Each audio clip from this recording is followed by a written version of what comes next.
Bonjour! J'espère que vous êtes prêts pour un nouveau livre. Moi, je le suis. Alors, sans plus tarder, nous allons lire ensemble Femme de caractère de Kimberly Wagner. Ce livre est d'abord et avant tout dédié aux femmes, mais j'invite quiconque est intéressé à l'écouter, de l'écouter simplement, et que le Seigneur puisse bénir ce livre inspirant et inspiré pour encourager et fortifier quiconque l'écoute. Alors, sans plus tarder, nous allons lire ensemble l'introduction et le chapitre 1. Entre fougue et douceur. Toute petite, j'ai toujours été fascinée par les histoires de héros, surtout celles qui mettaient en scène de jeunes héroïnes. Souvenez-vous de la petite Lucie dans Narnia. Elle n'hésite pas un instant à suivre le roi Aslan dans la bataille. Je m'identifiais à son empressement à servir vaillamment son roi. Son courage fougueux m'inspirait d'autant plus que C.S. Lewis la décrivait comme une combattante douce, une guerrière au cœur tendre et au visage très rieur. Qui sait si chaque femme ne porte pas en elle un tel rêve d'enfant? Le rêve de combattre vaillamment pour la vérité, l'amour et la justice. Un rêve qui n'est en fait que le pâle reflet de la grande histoire que Dieu l'appellera à vivre. La plupart des jeunes femmes aspirent à rencontrer un jour l'homme qui saura gagner leur cœur. Elles imaginent avec fébrilité les moindres détails de leur mariage. Et quand le jour J arrive enfin, aucune d'entre elles ne pense un instant que son bel époux pourrait un jour lui briser le cœur ou rompre les engagements échangés devant l'autel. La plupart d'entre elles comprennent tout de même assez vite que leur vie de femme mariée n'est pas à la hauteur de toutes leurs espérances. Deux êtres pécheurs qui tentent de fusionner en une unité glorieuse, cela présage sans aucun doute des conflits, du stress et même des attaques spirituelles. L'épouse avisée saura reconnaître que prononcer ses vœux, c'est entrer sur le champ de bataille spirituel. Il arrive souvent que les couples mariés s'enferment dans une dynamique relationnelle destructrice. Je l'appellerai le cycle femme fougueuse et l'homme craintif. Dans ce schéma, les qualités de la femme fougueuse peuvent vite intimider son mari. Une femme de caractère peut, certes, être une source d'inspiration, mais son tempérament de feu peut aussi devenir le pire cauchemar de son époux. Il peut réagir à cette fougue de bien des manières. Le repli sur soi, la fuite, les excès de colère, etc. Il arrive aussi qu'il se réfugie dans un monde de silence. Les couples prisonniers de ce cycle infernal ne vivent plus la joie de cheminer ensemble. Ils se perçoivent plutôt comme des étrangers vivant sous le même toit, que comme des amis ou des amants passionnés. Leroy et moi avons vécu ces deux extrêmes relationnels dans notre mariage. Et j'ai à cœur de vous partager certaines des choses que j'ai apprises au cours de ces années. La bonne nouvelle, c'est que le cycle destructeur peut être inversé.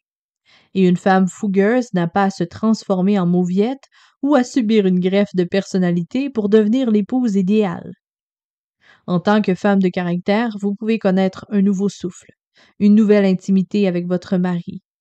En fait, pour Dieu, votre tempérament fougueux a toute sa place dans son projet pour votre mariage. Que vous en ayez conscience ou pas, vous êtes au cœur d'une bataille.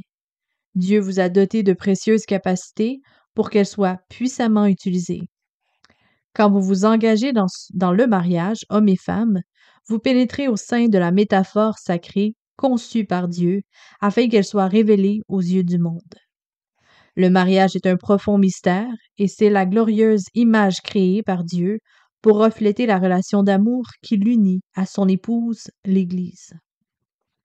Cela explique que les couples soient particulièrement ciblés par l'ennemi et il ne cherche qu'à détruire ce merveilleux et puissant modèle divin. Sachant cela, nous devons à tout prix permettre à la grande histoire de Dieu de se manifester au sein de nos mariages. J'espère qu'en lisant ce livre, vous prendrez le temps de vous arrêter pour réfléchir et prier.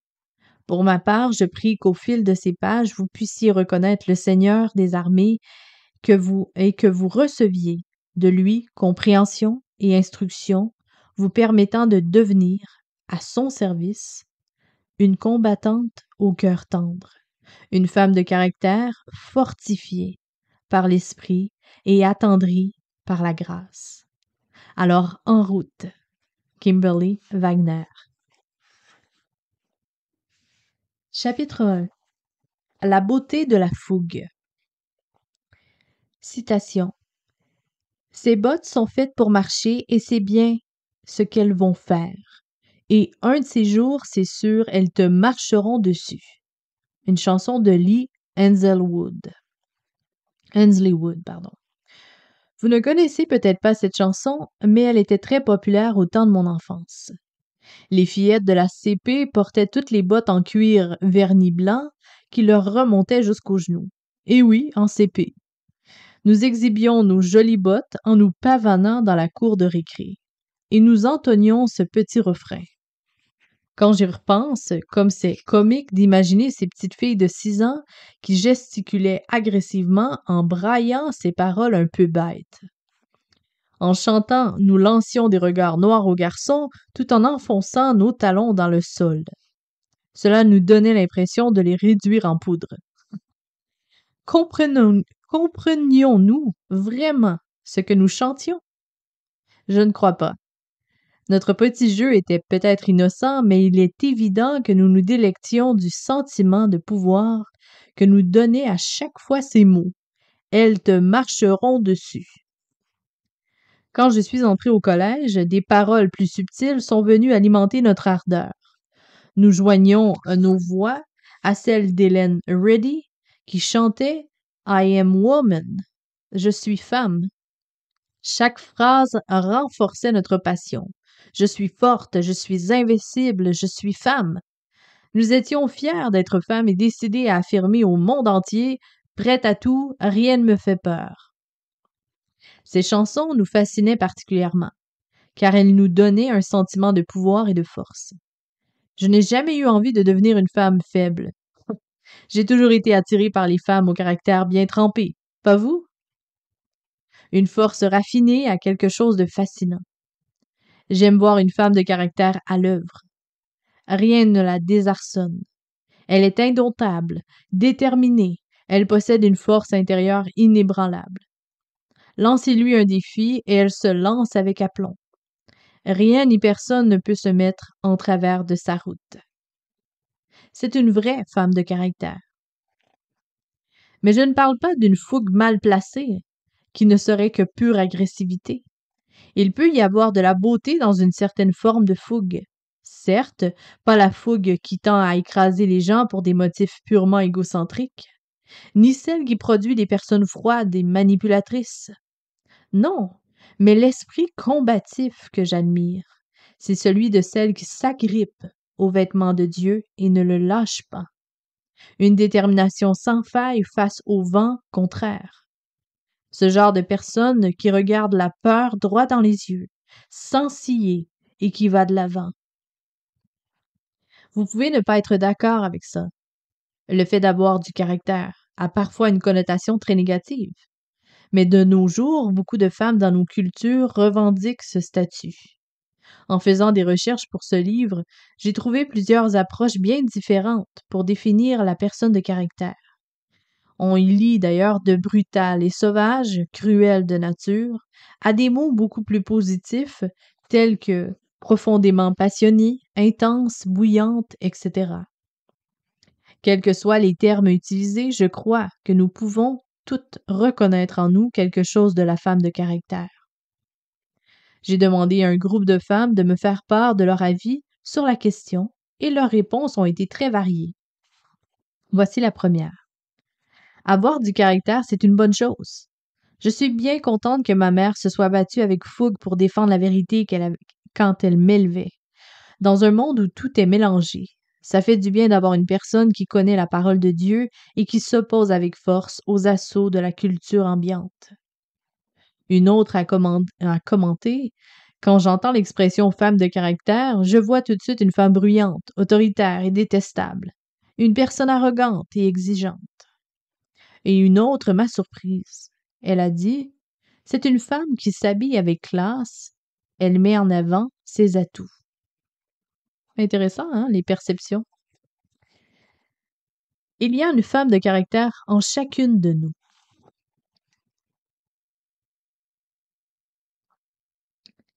Je crois vraiment qu'il existe un cœur plein de fougue en chaque femme. Il peut traverser toutes les nuances, pardon, du beau au très laid. J'ai malheureusement vu, et parfois même été, cette femme de caractère centrée sur elle-même, acariâtre, qui s'agite bruyamment pour que tout aille dans son sens. D'un autre côté, une femme de caractère peut aussi être une personne au courage discret, prête à mourir pour sa foi. Que vous soyez du genre extraverti ou plutôt réservé, sachez que les femmes sont une force incontournable. Vous ne vous percevez peut-être pas comme une personne au caractère bien trempé, ou même comme ayant un tant soit peu de force. Mais pensez-y. Et si Dieu avait placé une profonde force de caractère en vous, en chaque femme, et si cette force intérieure avait pour but d'être utilisée de manière puissante, je veux dire vraiment puissante, d'une puissance qui dépasse l'imagination. Et si la femme avait été créée pour être une vraie source d'inspiration, à l'image d'un chant de ralliement pour des hommes qui se préparent au combat, une vision qui les pousse à se lancer dans les conquêtes les plus périlleuses. C'est cette force intérieure et cette volonté qui permettent à la femme de persévérer, même face aux épreuves les plus rudes. Cela lui donne le courage et la détermination nécessaires pour avancer coûte que coûte, face à n'importe quelle forme d'opposition. J'aime le verset dans Daniel qui évoque cette réalité. Le peuple de ceux qui connaissent leur Dieu agira avec courage. À la version Sommer, Daniel 11, verset 32. Quand on vous dit que l'obstacle est insurmontable, votre force de caractère devient l'adrénaline qui vous donne des ailes pour franchir le mur. C'est cette fougue qui vous pousse à quitter votre petit confort pour affronter les aventures les plus risquées. C'est cette profonde détermination qui vous porte face au danger, alors que les plus faibles ont déjà fait demi-tour. C'est être loyal et faire les bons choix. Tout faire à fond. Persévérer jusqu'au bout. Cette force de caractère fait naître une foi ardente et un courage à toute épreuve. Une hardiesse qui vous fait dire « Allez, j'y retourne encore une fois ». J'aime lire des histoires de femmes qui se sont courageusement engagées pour des causes justes, au risque de leur vie.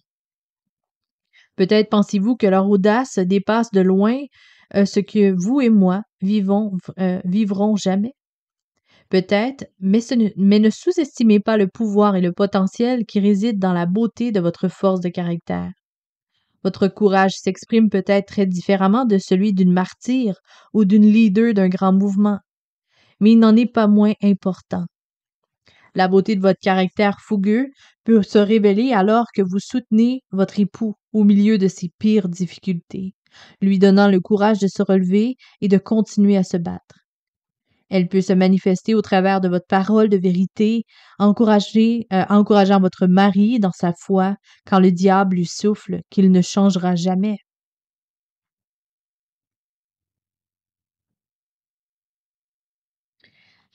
Les hommes sont attirés par les femmes de caractère. Les hommes semblent être attirés par les femmes de caractère. En général, ils ont plutôt tendance à fuir celles qui sont du type collant, pleurnichardes et faibles. Peut-être qu'ils ont de l'admiration pour la force de caractère que dégagent les femmes passionnées par la vie. Ou alors, c'est leur inébranlable loyauté et leur dévouement sans faille qui les séduisent. La courageuse énergie dont font preuve les femmes de caractère a inspiré de nombreux grands leaders. Le nom de Rebecca Mott ne vous dit sans doute rien, mais c'est une personne pour qui j'ai un immense respect. Son profond attachement à son pays a été une inspiration pour l'armée des Patriotes au cours de la guerre d'indépendance des États-Unis. C'était une riche veuve qui possédait une vaste propriété en Caroline du Sud. En 1781, les soldats britanniques s'installèrent dans la région et 175 d'entre eux prirent possession de sa maison, l'entourant de tranchées et de barricades. Rebecca s'était enfuie. Elle avait rejoint les patriotes pour qui assiégeaient le camp anglais. Après plusieurs jours de combat, les indépendantistes comprirent que le seul moyen d'obliger l'ennemi à fuir sa nouvelle forteresse était de mettre le feu à la maison de Rebecca. Quand leur commandant annonça la nouvelle à la propriétaire, elle répliqua que c'était pour elle un honneur de pouvoir ainsi contribuer à la victoire de son pays. Elle trouva un arc et des flèches et demanda au commandant de s'en servir. Les flèches de feu embrasèrent le toit de la maison et forcèrent les Britanniques à se rendre. Les patriotes réussirent à éteindre les flammes et à sauver la maison. Après la victoire, fidèle à la beauté de sa force de caractère, Rebecca Mott servit le repas aussi bien aux officiers britanniques qu'aux officiers américains, dans sa grande salle à manger.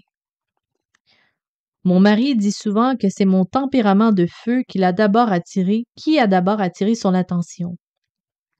C'est ce qui l'a poussé à venir faire ma connaissance. Mais à cette époque, il n'avait pas la moindre idée de ce qui se produirait de l'entrée d'une telle femme dans sa vie. La fougue qu'il trouvait si attirante, hein? Eh bien, il a vite compris qu'elle pouvait être à double tranchant. Certes, c'est ce qui l'a attiré aux premiers abords, mais c'est aussi ce qui m'a donné le cran de l'envoyer balader lors de notre première conversation. C'était le premier jour de l'année universitaire. Rien ne m'avait préparé au choc que j'allais ressentir en entrant dans cette immense salle de classe bondée de garçons. Tout au fond de la salle, j'ai repéré la seule autre fille présente. Elle portait un treillis militaire et une casquette, ce qui lui permettait de se fondre dans ce décor masculin. Nous étions les deux seules filles dans ce cours de grec pour débutants. En fait, je ne m'étais jamais posé la question de savoir si cette matière plaisait aux filles. J'avais juste envie de l'étudier, c'est tout. J'ai très vite découvert que cette classe était le repère de ceux que j'appelais les prédicateurs fils à papa. Une belle bande de prétentieux. Tous les lundis matins, je les voyais essayer de s'impressionner les uns les autres en ressortant leurs prédications de la veille. De grandes gesticulations, de longs discours pompeux. S'ils cherchaient à épater les deux seules filles de la classe, c'était raté. Un jour, après le cours, nous sommes tous allés à la cafétéria pour le repas. Alors que je faisais la queue pour prendre mon plateau, sans rien demander à personne, l'un de ces fils à papa prétentieux m'a fait sursauter en me demandant sans préambule « Est-ce que je peux te poser une question personnelle? » On ne s'était jamais adressé la parole auparavant, je ne connaissais même pas son nom, mais j'avais la vague impression qu'il était dans ma classe de grec. Je me souviens avoir pensé « C'est ce que tu as de mieux en entrée en matière, n'est-ce pas? » Très fin. On ne se connaît même pas et c'est comme ça que tu te présentes? Comment répondre à une telle présentation? Moi, je n'avais rien à cacher, donc j'ai toujours dit ce que je pensais, parfois d'ailleurs à mon propre détriment. J'ai marmonné simplement. Ouais, pourquoi pas? Je sentais mes sourcils se relever légèrement. Ici, entre parenthèses, j'ai honte de l'avouer, mais si jamais vous me parlez un jour et que vous voyez mes sourcils se relever, désolé, mais ça peut vouloir dire que je suis un peu énervée. Alors, pour continuer, ce fils à papa a continué. Pourquoi toi, tu prends les cours de grec? Voilà ce qu'il a posé comme question. La question peut paraître anodine, mais avez-vous noté son accentuation sur le mot tu? Avec ce tout petit mot bien tourné, il en dit bien plus qu'il ne laisse entendre. Mes poings se sont serrés sur mon plateau en plastique. Ce gars pense qu'une fille n'a rien à faire dans un cours de grec? Pour qui se prend-il pour oser me poser ce genre de questions? Les sourcils relevés, je lui ai lancé un regard atterré.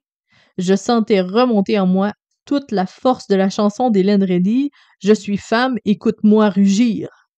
Ma réponse fut glaciale. J'ai choisi ce cours pour étudier les textes originaux du Nouveau Testament par moi-même. Je me prépare à devenir pasteur, à conduire mon troupeau. Puis, je me suis retournée brusquement pour prendre ma salade. Voilà. Stupéfait, il a murmuré un « Oh » discret. Je l'ai planté sur place et je suis allée chercher la vinaigrette. Mais le Saint-Esprit m'a rattrapée. Je ne pouvais pas mentir à ce garçon en lui laissant croire le bobard que je venais d'inventer sur ma vocation de pasteur, même si son côté macho m'exaspérait. J'ai donc pris une grande inspiration et je suis retournée vers lui pour lui lâcher. Non, en fait, j'étudie le grec. C'est parce que j'ai grandi en entendant les pasteurs parler du texte original en grec et je veux pouvoir l'étudier par moi-même pour ma croissance personnelle. Son « Oh » cette fois-ci a été très différent. Il semblait ravi de ma réponse. C'est comme ça que s'est terminée ma première conversation avec celui qui allait devenir mon mari. On en rit tous les deux aujourd'hui. Cela l'amuse beaucoup de raconter à quel point ma vive répartie a éveillé son intérêt pour moi. J'ai entendu de nombreux hommes raconter tout leur attrait quand ils ont rencontré leur fougueuse épouse. C'est un peu le sentiment qu'on doit éprouver quand on s'attaque à l'ascension du mont Everest. C'est beau, mais c'est aussi très dangereux. On est rempli d'excitation et d'impatience à la vue du défi qui nous attend. Mais malheur à celui qui s'y attaque à la légère. Pourquoi une telle attirance des hommes pour les femmes de caractère? Je pense qu'ils aiment les défis. Ils admirent la force, le courage, la loyauté et la détermination de ces femmes de caractère. Ils apprécient leur ténacité, leur passion. Elles ne quémandent pas leur attention et ne leur demandent pas de combler tous leurs besoins. Un homme admire une femme qui ne s'appuie pas que sur lui pour définir son identité et trouver son bonheur. Pour qu'une femme de caractère soit réellement belle, il faut qu'elle ait en elle une force surnaturelle dont la source est extérieure à elle-même.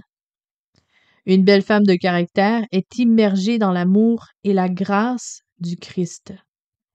Il a pris possession de son cœur à tel point qu'elle vit avec un profond sentiment de contentement. Son identité se construit en demeurant en Jésus et son courage se manifeste dans son engagement pour Jésus et son royaume. Jésus est le vent dans ses voiles et celui qui la porte par le souffle de son Esprit Saint. Sa passion est animée par le feu de Dieu. Son cœur n'est pas partagé. Elle s'abreuve chaque jour à la source, y puise une joie éternelle. Elle a une âme de guerrière, sans violence ni agressivité, une âme forgée dans l'humilité. C'est une guerrière au cœur tendre. Elle incarne la beauté de sa fougue à chaque instant. Elle aime Dieu et les autres avec un dévouement total. Voilà le genre de fougue dont je parle quand je dis que j'aime voir une femme de caractère à l'œuvre. C'est cet idéal que je cherche à atteindre. Vous pouvez retrouver tous les attributs d'une telle femme dans la liste qui suit. Attributs d'une belle femme de caractère. Son identité et sa valeur sont ancrées dans sa relation à Jésus et non avec un homme. Elle est remplie de reconnaissance envers Dieu pour tous ses dons. Son cœur est rempli de la paix que procure un profond contentement. Elle fait face à ses peurs avec courage plutôt que de les fuir. Elle se passionne pour les choses qui ont réellement de la valeur, pas pour celles qui n'ont pas d'importance. Elle aime Dieu et les autres. Elle cherche plus à donner de l'amour qu'à en recevoir. Elle est prête à se battre jusqu'au bout pour une cause qui en vaut la peine, plutôt que de baisser les bras. Elle s'agrippe à la volonté de Dieu et ne lâche jamais. Elle s'emploie à protéger les plus faibles plutôt qu'à utiliser sa force pour opprimer les gens qui l'entourent. Elle a la réputation d'être une véritable source d'encouragement. Elle dit les choses franchement, mais avec bonté. Les gens sont à l'aise à ses côtés et recherchent ses conseils. La parole de Dieu est l'autorité suprême dans sa vie et non la culture ambiante. Elle confronte toujours son prochain à la vérité dans l'amour plutôt que de le laisser s'installer dans son péché en demeurant silencieuse. Elle marche avec confiance et humilité, reconnaissant l'œuvre de la grâce de Jésus dans sa vie. Elle est une source d'inspiration et d'influence parce qu'elle vit, sous l'autorité du Saint-Esprit. Sa vie est consacrée à exalter la gloire de Dieu plutôt que la sienne. Dieu veut utiliser ces traits de caractère pour accomplir son appel pour votre vie. J'aime tellement lire la vie des femmes de caractère de la Bible. Elles illustrent parfaitement cela. Esther a courageusement mis sa vie en jeu pour sauver celle de son peuple. Déborah a mené des armées d'Israël à la victoire malgré les craintes de Barak. Prisca et son mari Achilas ont quant à eux littéralement risqué leur tête pour sauver la vie de Paul, en Romains 16:4. Prisca est décrite comme une brave, courageuse et versée dans la parole. Emparez-vous du royaume. L'appel à suivre Dieu demande du caractère. D'ailleurs, Jésus lui-même recommande une certaine forme de fougue. Il est écrit « Depuis l'époque de Jean-Baptiste jusqu'à présent, le royaume des cieux est assailli avec force, et les violents s'en emparent. » Matthieu 11, verset 12. Ce curieux verset utilise des mots plutôt clairs, « assailli avec force » et « des violents s'en emparent ». Le terme grec utilisé pour « assailli avec force » n'apparaît que 2 fois dans le Nouveau Testament, toujours dans un contexte favorable. Cela laisse apparaître l'idée d'une fougue positive, d'une bonne agressivité. Pensez à cette expression « saisis l'instant », carpe diem. Rassemble tous tes efforts pour profiter à fond de l'instant présent. Saisis, empare-toi du royaume de la vie. Que rien ne t'empêche de vivre entièrement pour la gloire de Dieu. Jésus ne parle pas ici d'agression physique. Il ne se fait pas le défenseur de ceux qui justifient la violence pour faire avancer les choses. Même s'il évoque la nécessité d'une forme de violence, il ne s'agit pas d'agresser les autres. Il s'agit de saisir fermement notre ego orgueilleux et paresseux pour le mettre à mort. Ce verset offre un aperçu de l'intensité des efforts requis pour vivre au quotidien notre attachement à Christ. Cette approche de la vie va à l'encontre de nos tendances naturelles. C'est le principe que Jésus a exposé à ses disciples quand il leur a rappelé combien son appel à le suivre devait être pris au sérieux. Celui qui ne prend pas sa croix et ne me suit pas n'est pas digne de moi. Matthieu 10, verset 38. C'est là tout le défi de vivre une vie extraordinaire, en commençant par mourir à soi-même.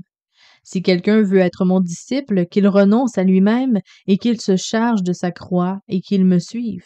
On lit ça dans Matthieu 16, verset 24. Il est facile de lire des versets familiers sans y prêter attention et de passer à côté de ce qu'ils signifient concrètement. On aime tant se réfugier dans le confort de la facilité. Mais ce verset est un coup de pied dans la fourmilière de ceux qui n'ont de chrétiens que le nom. Vivre une vie extraordinaire peut vous épuiser.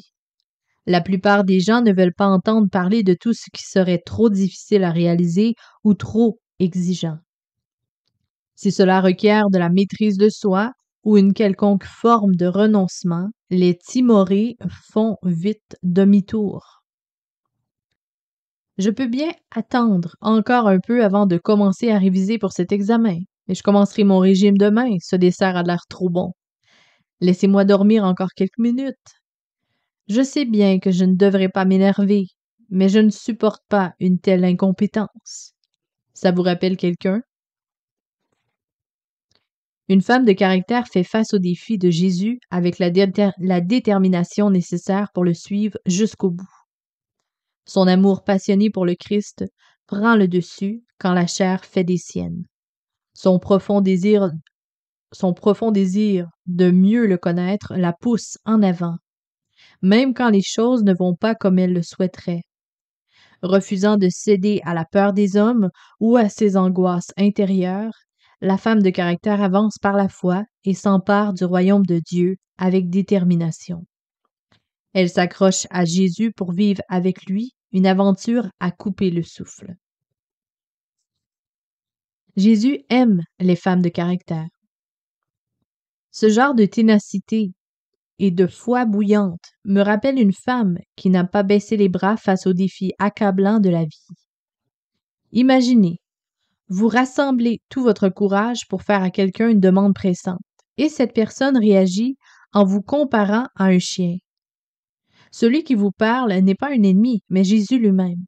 Voilà un texte de la Bible dans lequel Jésus me surprend franchement. Il ne répond vraiment pas ici comme il le ferait normalement, avec la tendresse de celui qui prend tous les petits-enfants dans ses bras pour les bénir. Non, cette fois-ci, il place un obstacle supplémentaire sur la route de cette pauvre femme. Elle doit affronter un vrai problème. Sa fille est possédée par un démon, et il n'y a pas de détresse plus grande pour une mère que de regarder souffrir son enfant. Elle ne peut rien faire pour soulager la douleur de sa fille, et impuissante face à la souffrance de son enfant, cette mère va chercher de l'aide à l'extérieur. Je m'identifie facilement à cette femme. Elle est désespérée et elle n'appartient à aucune élite religieuse. C'est une païenne. Pour les religieux juifs, une telle femme n'avait aucune valeur.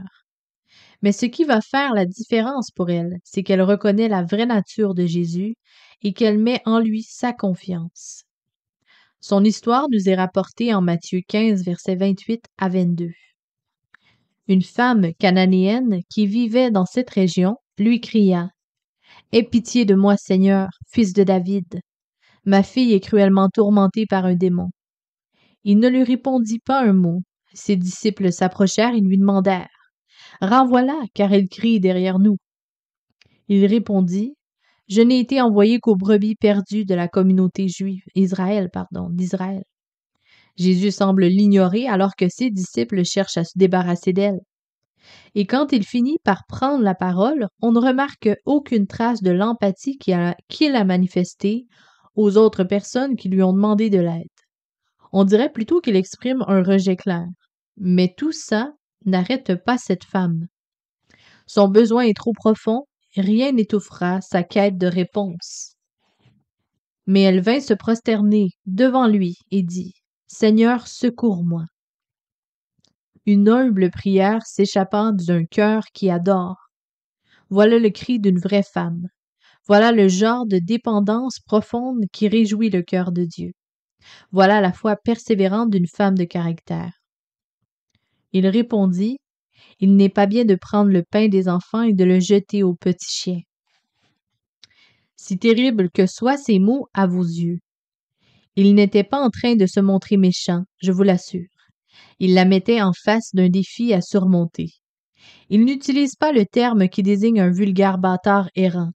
Il parle d'un chien qui sera un animal de compagnie. Même si sa réponse paraît froide et sans empathie, il lui donne la possibilité de puiser au plus profond de sa confiance en lui et d'aller au bout de sa foi en posant lui-même des obstacles. Oui, Seigneur, dit-elle, mais les petits chiens mangent les miettes qui tombent de la table de leur maître. Alors Jésus lui dit, « Femme, ta foi est grande, sois traitée conformément à ton désir. » À partir de ce moment, sa fille fut guérie. Extraordinaire. Jésus a placé un obstacle sur sa route, mais elle a su le surmonter. Et Jésus aime ce qu'il voit là. Elle ne cherche pas à se défendre. Oui, un petit chien sans mérite. Elle ne dément pas cette appréciation peu flatteuse de Jésus. Mais elle ne s'enfuit pas non plus en pleurnichant. Elle insiste, fait appel à sa miséricorde. Elle passe par-dessus le rejet, l'humiliation et elle vise le cœur de Jésus. Voilà une fougue pleine de beauté qui m'inspire une grande admiration. Une femme dans tout ce qu'elle a de meilleur. Sa force ne lui sert pas à profiter des autres. Elle ne recourt pas à la manipulation pour obtenir ce qu'elle veut. Son approche n'est pas arrogante, mais elle ne tombe pas non plus dans l'apitoiement de soi. Elle s'attaque aux obstacles de sa route avec humilité et détermination. Elle est créative et pleine de ressources. Elle avance par la foi et non par la vue. Et Jésus l'honore pour une telle attitude. Les femmes de caractère, c'est son idée. J'espère que vous n'êtes pas de celles qui pensent à tort que Dieu aurait créé les femmes pour être des citoyennes de seconde zone dans son royaume. Il aime les femmes de caractère comme nous. C'est comme cela qu'il nous a créés. Avant la chute et la malédiction, Dieu avait créé une femme de caractère. Elle a été formée pour être un vis-à-vis d'Adam, pour compléter le premier homme. Plutôt, je dirais, supplémenter, non complémenter. Ève a été créée pour diriger la création de Dieu aux côtés d'Adam. Dieu avait placé sa marque divine sur elle. Elle était à son image et à sa ressemblance. Parfaite en tout point. Toutes les femmes qui l'ont suivie ont été inférieures à cette mère de tous les vivants. Avant que les effets de la chute ne se fassent sentir, sa force physique, son énergie étaient incomparables. Son intelligence était vive, sa créativité foisonnante, pas encore entachée par le péché. Sa beauté était intacte. J'aurais aimé en savoir plus sur cette Ève d'avant la chute. On fait sa connaissance si peu de temps avant qu'elle se mette dans une situation délicate. Mais il est évident qu'elle a dû être un spécimen exceptionnel. Dieu a confié la création tout entière aux bons soins d'Adam et Ève. Il a donné à ce couple la mission divine de gouverner cette jeune terre. Ensemble, ils devaient la remplir et la diriger. Tout être vivant leur était soumis. Ève était prête à tenir son rôle de vis-à-vis d'auprès d'Adam avec courage et détermination. Main dans la main, regardant dans la même direction, connectés l'un à l'autre par un lien indissoluble, ils gouvernaient ce monde ensemble, comme un seul être. La force de caractère d'Ève servait d'appui à Adam. Elle était le fer qui aiguise le fer. Elle avait un rôle considérable dans la vie de son époux. Je me rappelle très bien avoir entendu, quand j'étais enfant, une conversation qui m'a énormément marquée. Un homme expliquait à quel point les femmes ont un pouvoir d'influence qu'elles peuvent utiliser aussi bien pour soutenir les hommes que pour les détruire. Je suppose que de savoir cela était plutôt dangereux pour une jeune fille comme moi, et j'avoue avoir souvent pris du plaisir à faire mauvais usage de ce pouvoir. Toutes les femmes n'en font pas forcément l'expérience, mais beaucoup admettront qu'elles ont une troublante capacité à influencer les hommes. Et la plupart des hommes le pensent aussi. Le rôle exaltant de la femme. En Genèse 2, la femme se voit confier la responsabilité cruciale d'utiliser ce pouvoir en tant qu'aide de l'homme. Quand j'ai entendu pour la première fois que le rôle de la femme était d'être une aide, je me suis dit, eh bien, nous ne sommes pas assez bonnes pour qu'on nous confie de vraies responsabilités. Non, on est juste là pour donner un coup de main. Ce terme aide m'avait toujours paru un peu minable. Ce serait tellement utile de recevoir le jour de notre nouvelle naissance, en même temps que notre salut, une connaissance approfondie du grec et de l'hébreu. Et tellement vrai. Je suis tellement d'accord avec ça. Connaître le vrai premier sens de ce mot pourrait vraiment tout changer. Je me suis sentie soulagée quand j'ai découvert que le mot hébreu, qui est traduit dans nos Bibles par aide, n'est pas connoté mauviette. Ce mot est Ezer, E-Z-E-R, qui signifie assister ou apporter une aide nécessaire. En fait, dans plusieurs textes de la Bible, notamment dans Exode 18, verset 4, Deutéronome 33, verset 7 et verset 29, ce même mot est utilisé pour parler de Dieu comme d'un secours pour son peuple. C'est là que j'ai compris qu'être une aide pour mon mari n'était pas du tout une tâche insignifiante. Bien au contraire, c'est une mission aux retombées éternelles. Dieu n'a pas créé la femme pour jouer un rôle secondaire. Hommes et femmes ont été créés avec la même valeur et la même importance. Tous deux sont connectés à Dieu d'une manière identique. Tous deux vivent dans le but de glorifier Dieu. Aucun ne tient une place inférieure ou supérieure à l'autre. Chacun a ses propres défis à relever, et pour qu'une femme remplisse son rôle au mieux, elle doit être une femme de caractère. Pas une femme au caractère destructeur, non. Une merveilleusement belle femme de caractère. Je parle de cette fougue dont fait preuve la Cananéenne quand elle supplie Jésus de guérir sa fille. Voilà ce qu'il nous faut pour jouer notre rôle de femme. Il faut du caractère pour se consacrer à sa tâche d'aide sans se laisser détourner par ses propres désirs égoïstes. Il faut une bonne dose de créativité pour trouver comment motiver nos hommes à vivre à fond l'appel de Dieu pour leur vie. Oui, il faut l'acharnement d'une femme passionnée pour encourager et soutenir un homme quand il est au fond du trou, de la honte et du désespoir. Il faut la ténacité d'une femme de caractère pour résister aux côtés de son mari quand tout va mal. Il faut une femme comme mon amie Jeanne, dont le mari l'a déposée un jour au travail en lui disant « Je t'aime, mais je ne peux plus être ton mari. Le mariage, c'est trop dur. » Mais Jeanne n'a pas renoncé à son mariage ou oublié le vœu qu'elle avait prononcé. Elle n'a pas couru dans les bras d'un autre et elle n'a pas non plus cherché à menacer ou à manipuler son mari. Mais elle s'est accrochée à sa relation à Christ. Elle a continué à croire en son mariage. Elle a attendu patiemment, prié et fait confiance à Dieu. Après 4 longues années de séparation, alors qu'ils étaient tous les deux suivis par des responsables spirituels pour les aider dans leur choix de vie, Jeanne et Pierre ont commencé à s'écrire. Ils ont lentement reconstruit une amitié, puis ont fini par se remarier. Leur mariage dure depuis plus de 30 ans maintenant. Si Jeanne ne s'était pas battue par la foi, si elle avait laissé tomber pour se tourner vers quelqu'un d'autre, il aurait juste été un chiffre de plus dans les statistiques sur le divorce. Il faut une femme comme Lucie.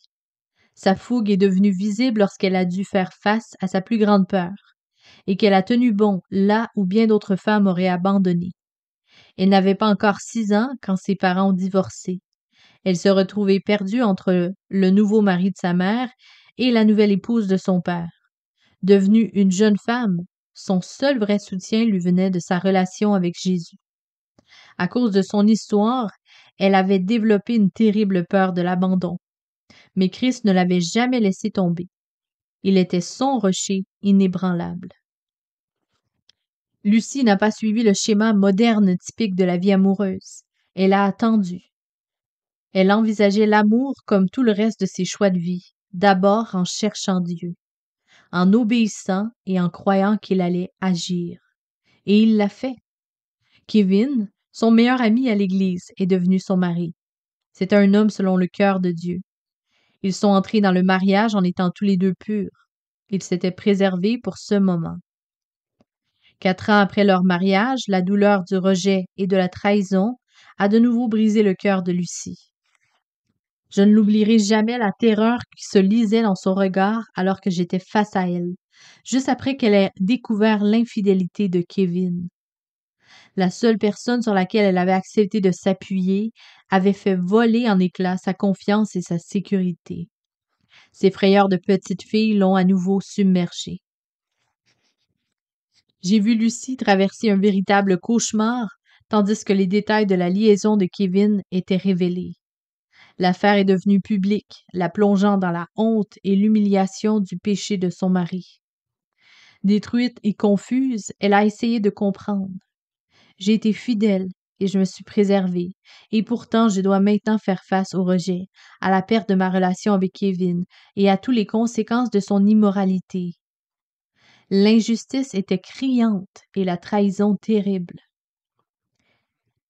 Si vous avez vécu vous-même une telle expérience, vous comprenez combien la tentation est grande de se cacher des autres et de se laisser écraser par un sentiment de défaite et de se refermer sur soi-même pour ne plus jamais faire confiance à qui que ce soit. Vous comprenez le combat intérieur face au rejet. Les voix dans votre tête vous persuadent que vous ne valez rien et vous poussent au désespoir. Mais Lucie s'est battue pour son mariage, quand tout en elle lui criait « Sauve-toi ». Elle s'est baignée dans la parole de Dieu. Elle s'est appuyée sur ses vérités pour combattre les mensonges qui la tourmentaient. Elle a fait face au regard des autres. Lucie a suivi les conseils de gens qui étaient attachés à Dieu. Elle a refusé les raccourcis du monde. Avant que son mari n'en arrive à être honnête et repentant face à son péché, Lucie a cautionné la décision des anciens de le soumettre à une discipline d'Église, même si cela signifiait pour elle humiliation et honte face à toute l'Assemblée. Et quand Kevin s'est véritablement repenti, Lucie a dû encore se battre pour surmonter la douleur et l'amertume et pour arriver à lui pardonner. Elle s'est accrochée à Christ et s'est préparée à reconstruire son mariage avec l'homme qui avait trahi sa confiance et qui l'avait profondément blessée. Elle a fait plus que simplement pardonner à Kevin. Elle s'est engagée à l'aider à reprendre son chemin avec Dieu.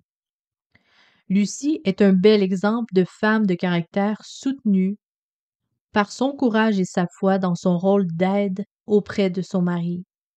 Elle est sans aucun doute une guerrière au cœur tendre.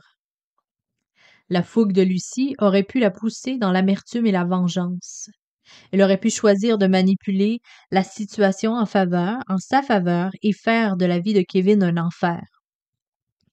Mais aujourd'hui, elle pourrait se servir de la situation, même aujourd'hui, pardon, elle pourrait se servir de la situation pour contrôler son mari.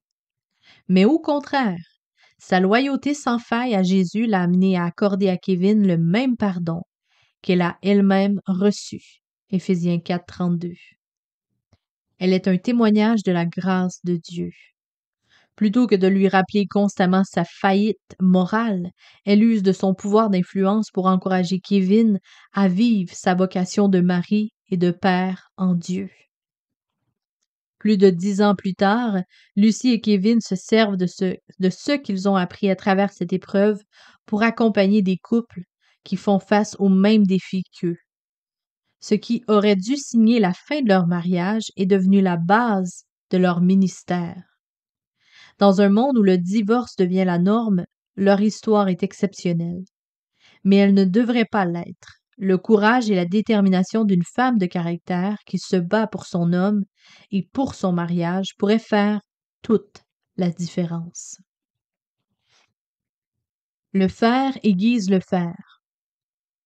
Votre rôle en tant qu'aide est d'épauler votre époux dans son chemin vers ce que Dieu veut qu'il soit. Être le fer qui aiguise le fer. Proverbe 27, verset 17. Au fond de lui, tout homme de Dieu a ce désir de faire ce qui est bien, être un conducteur spirituel, vivre à fond pour la gloire de Dieu, ne pas gaspiller sa vie. À la fin de son chemin, il veut un jour entendre ces mots. C'est bien, bon et fidèle serviteur. Il veut que vous puissiez croire en lui. Il veut pouvoir dire en toute honnêteté que vous ayez confiance en ses talents de leader parce que vous savez qu'il marche avec Dieu. Mais vous êtes peut-être en train de penser « Oh, pas mon mari. Son plus profond désir, c'est de pouvoir regarder le match du dimanche sans être dérangé. » C'est peut-être tout ce que vous pouvez voir de l'extérieur, mais ne sous-estimez pas votre influence de femme soumise à l'esprit. Vous avez le pouvoir de réveiller sa passion pour le Christ. Ce n'est pas un travail pour une femme faible. Cela demande de se rendre volontairement dépendante de l'esprit, de faire preuve d'une grande maîtrise de soi, de s'immerger dans la parole de Dieu afin d'y trouver la sagesse qui vous permettra de développer l'art délicat de pousser votre mari vers Dieu sans jamais l'humilier, de l'encourager à repousser les limites dans sa vie spirituelle sans constamment le critiquer, le rabaisser ou lui faire la morale. Tout notre entourage est certes affecté par notre force de caractère, mais celui qui peut le plus en bénéficier ou en souffrir, c'est notre mari. Cette fougue peut devenir un atout comme un désavantage dans un mariage. J'ai eu le privilège d'écouter de nombreuses femmes s'ouvrir à moi et me dévoiler leurs pensées les plus intimes. Elles m'ont révélé leurs blessures cachées, leurs peurs les plus profondes et leurs luttes au sein de leur mariage. Et même si les femmes ont la réputation d'être des créatures un peu compliquées, même si chaque situation est évidemment différente, il existe toujours une base commune à tous ces récits. Les femmes se débattent contre leur fougue et ce qu'elles provoquent autour d'elles. Pour certains hommes, ce caractère fort qui les a d'abord attirés peut devenir avec le temps une source de peur et d'intimidation. Souvent, quand une femme exploite cette force que Dieu lui a lui-même placée en elle, son mari cède à la passivité ou répond par l'agressivité. J'ai vu ce schéma se répéter bien trop souvent. Il tue des relations qui étaient pourtant pétillantes de vie. J'en ai fait l'expérience, et moi aussi, dans mon propre mariage. Des qualités que mon mari admirait chez moi au début de notre relation sont devenues, avec le temps, des facteurs de division qui nous ont éloignés l'un de l'autre. Pendant des années, nous sommes ainsi restés coincés dans un cycle de relations destructrices. Quand je reviens sur cette période de ma vie, alors qu'aujourd'hui je suis très heureuse dans mon couple, cela me remplit de gratitude. Mais cela me donne aussi une immense compassion pour les femmes qui souffrent, isolées et sans espoir. C'est ce qui m'a poussée à écrire ce livre. Au fil des chapitres, nous ferons le tour des aspects destructeurs d'un caractère fort. Nous verrons aussi comment développer les caractéristiques d'une belle femme de caractère. Nous examinerons les obstacles les plus fréquents qui surviennent dans le couple pour pouvoir les surmonter afin de vivre l'unité dans le mariage. Je vous montrerai des manières concrètes de manifester votre reconnaissance à votre mari. Et je vous donnerai des clés pour devenir une influence positive. Je vous donnerai également des conseils pour confronter votre mari lorsqu'il est coincé dans une dépendance. Mais surtout, j'espère vous transmettre une vision de ce que Dieu pourrait faire en vous. Et cela dépassera de loin toute votre imagination. Je vous demande vraiment de voir en moi une femme qui souffre avec vous et qui est prise pour vous à l'orée de ce chemin dans lequel vous vous engagez. Je vous ouvre mon cœur comme je le ferai comme si nous serions assises dans votre salon, une tasse de café bien chaude à la main. Je serai complètement honnête avec vous, même si j'ai honte de la plupart des choses que je vais vous révéler. En même temps, je me réjouis de vous faire part de tous les changements que nous avons vus, Leroy et moi, dans notre mariage. Ma prière, c'est que je sois, comme vous, une source d'encouragement et d'espoir. Je demande à Dieu d'être à vos côtés dans vos questionnements face aux problèmes que je vais exposer. Une femme de caractère, c'est ce que j'étais et c'est ce que je suis encore. Ma fougue a conduit mon mari à une crise dans sa foi et à une période de profonde dépression. Mais il existe une force de caractère que Dieu donne aux femmes pour répondre à son appel sur leur vie. Son appel à être des guerrières au cœur tendre, à être le fer qui aiguise le fer dans la vie de leur époux. Et cette femme de caractère, c'est peut-être vous. Question de cœur. Premièrement, vous définissez-vous comme une femme de caractère? Lesquelles de ces qualités vous décrivent selon vous?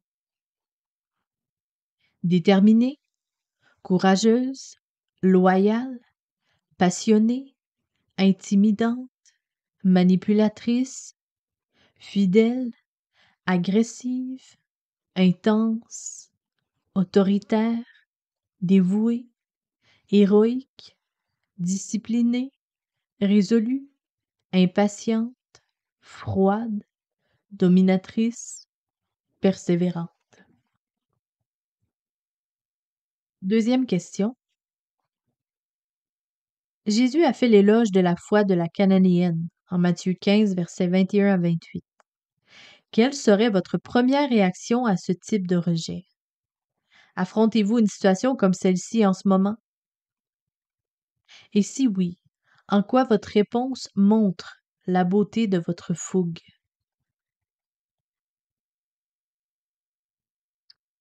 Troisième question.